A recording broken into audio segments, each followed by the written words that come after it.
जळगावच्या मेहरून तलावामध्ये भीषण दुर्घटना घडली आहे। तलावामध्ये अंघोळीसाठी गेलेली 4 मुलं पाण्यात बुडाली। यातल्या 3 जणांना वाचवण्यात यश आलं आहे, तर एका 13 वर्षांच्या मुलाचा पाण्यात बुडून मृत्यू झाला। परिसरातल्या नागरिकांच्या सतर्कतेमुळे सुदैवाने 3 मुलांना वाचवण्यात यश आलं। या घटनेनंतर तलाव परिसर, शासकीय वैद्यकीय महाविद्यालय आणि रुग्णालयात मोठी गर्दी झाली। जळगाव शहरातील मेहरून तलावामध्ये शाहूनगर परिसरातील 13 वर्षांची 4 मुलं पाण्यात बुडाली।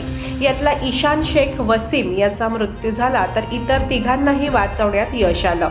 शाहूनगर परिसरात राहणारे ईशान शेख, मोईन खान, अमीन खान, अयान तस्लीम भिस्ती आणि असलम शेख सलाउद्दीन हे शुक्रवारी दुपारी 4 वाजेच्या सुमारास तलावात आंघोळीसाठी गेले, पण चौघही पाण्यात बुडत असल्याचं नागरिकांच्या लक्षात आलं।